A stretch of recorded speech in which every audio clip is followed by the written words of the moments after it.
तो क्वेश्चन है आपके पास fx is equal to sin x minus cos x, ठीक है। लास्ट क्वेश्चन क्या था, प्लस था, यहाँ पे क्या है माइनस है, और आपकी जो रेंज दे रखी है वो क्या है 0 से 2 पाई, 0 से 2 पाई। देखो क्वाड्रेंट आप लोगों ने पढ़ा है 0 से 2 पाई क्या होता है, क्वाड्रेंट में कहा जाता है 0 से 2 पाई, जब आप क्वाड्रेंट बनाते हैं तो ये हमारा 0 होता है, ठीक है, ये हमारा पाई बाई 2 होता है, ये पाई होता है, ये 3 पाई बाई 2 और ये हमारा 2 पाई, ठीक है, ये पढ़ा है आप लोगों ने, ठीक है। तो वही कह रहा है 0 से 2 पाई मतलब एक सर्कल में हम पूछ सकते हैं, ठीक है। चलिए देखते हैं, सबसे पहला काम हमारा क्या है, इसमें इसका derivative with respect to x।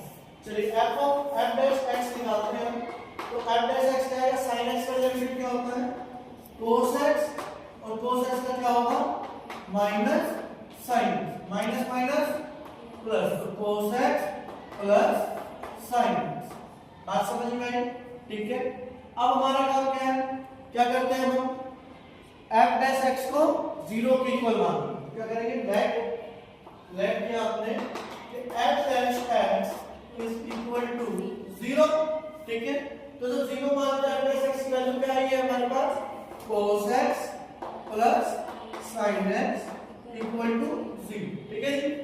sin x plus क्या हो जाएगा माइनस का, तो यहाँ क्या बच गया cos x is equal to minus sin x, इधर भी 1 से मल्टीप्लाई और इधर भी 1 से मल्टीप्लाई, ठीक है। ये 1 से मल्टीप्लाई इसलिए करते हैं कि आपको इजीली आ जाए, देखो मैं तो आप लोग डायरेक्ट भी लेके जा सकते हैं, ठीक है, बट 1 से मल्टीप्लाई से क्या होगा कि आपको ये पता रहेगा कि हम कैसे कैसे इसको ला सकते हैं, कैसे हम आता है, ठीक है।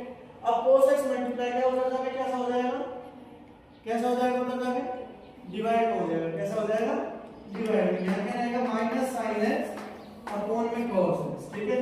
sin x upon cos x क्या होता है tan x होता है, तो क्या हो जाएगा ये अपना 1 is equal to minus tan x, इतनी बात क्लियर है, कोई डाउट, क्लियर, आगे चलो। 1 की वैल्यू tan में कितने में देखते हैं, tan पाई बाय 4 कितने में देखते हैं tan pi by 4, tan pi by 4 is equal to minus tan, tan से tan गया, ठीक है, माइनस है तो माइनस पाई बाय 4 इसके इक्वल आ गया x, x की वैल्यू क्या आ गई माइनस 10 माइनस पाई बाय 4 क्या आ गई। अब माइनस पाई बाय 4 क्या 0 और 2 पाई के बीच में नहीं करता है, नहीं करता, क्यों नहीं करता, क्योंकि वो पॉजिटिव वैल्यू और हमारी निकल के क्या आई है नेगेटिव वैल्यू। तो क्या करेंगे, क्या कर सकते हैं हम पाई में से माइनस कर सकते हैं, क्या कर सकते हैं, और दूसरी चीज क्या कर सकते हैं 2 पाई में से माइनस कर सकते हैं, क्या कर सकते हैं, ठीक है, दोनों पोर्शन हम कर सकते हैं इजीली। तो जब हम इसको पाई में से माइनस करेंगे, ठीक है, तो हमारे पास क्या रहेगा कि हम क्या करेंगे दिस वैल्यू यहाँ पे लिखना पड़ेगा आपको, this value does not lie between 0 two pi, ठीक है। उसके बाद क्या कर देंगे इसको पाई में से माइनस कर देंगे, तो पाई में से जब हम माइनस करेंगे pi minus pi by 4 is equal to x, तो हमारे पास क्या मिलेगा 4 पाई माइनस पाई बाय 4, तो कितना पाई हो गया 3 पाई बाय 4, तो हमारे पास x की वैल्यू कितनी आ गई 3 पाई बाय 4, कितनी आ गई 3 पाई बाय 4। अब ये जो 3 पाई बाय 4 आई है ये वैल्यू कैसी आई है, पॉजिटिव आई है नेगेटिव आई है, पॉजिटिव है, तो इस पॉजिटिव वैल्यू को हम क्या मानेंगे, क्या है ये मिनिमम वैल्यू से हमें मिलेगी, पॉजिटिव वैल्यू मतलब मिनिमम वैल्यू, नेगेटिव वैल्यू मतलब मैक्सिमम वैल्यू, तो हम इसकी मिनिमम वैल्यू पे बात करेंगे, और कब करेंगे जब हम 3 पाई बाय 4 की वैल्यू कहां रखेंगे sin x और cos x में, ठीक है। तो ये क्या बन जाएगा हमारा मिनिमम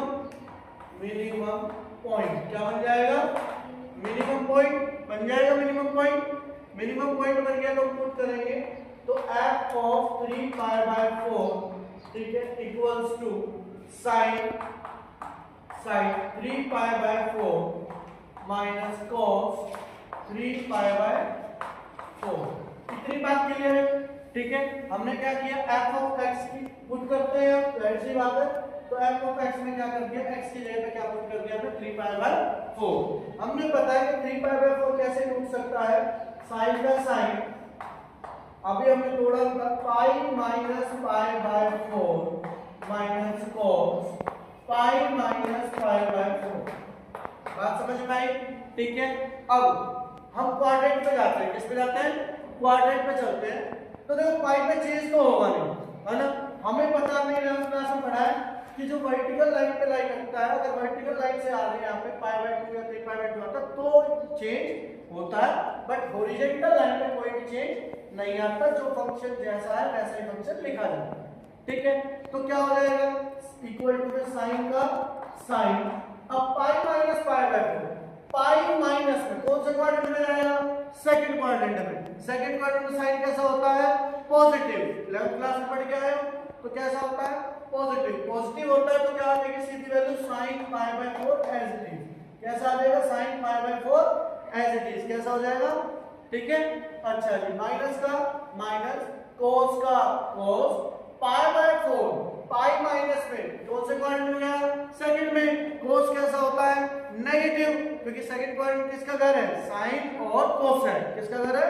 sin और cos है। तो क्या रहेगा? cos कैसा आ जाएगा? नेगेटिव। तो हम क्या लिखेंगे? Minus cos pi by 4। बात समझे? और माइनस माइनस क्या होने वाला है? ये प्लस। तो क्या आ जाएगा? sin पाई बाय 4 प्लस में cos पाई बाय 4। अब क्या हो जाएगा? sin पाई बाय 4 की वैल्यू कितनी होती है? 1/√2। तो कितनी आएगी? ये कर देता हूं मैं नीचे, 1/√2 प्लस में 1/√2। कितना आ रहा है भाई? सेम वैल्यू होती है पाई बाय 4 cos की भी और sin की भी। ठीक है। तो 1/√2 प्लस 1/√2 कितना हो गया? 2/√2। 2/√2 कटेगा, क्या आ जाएगा?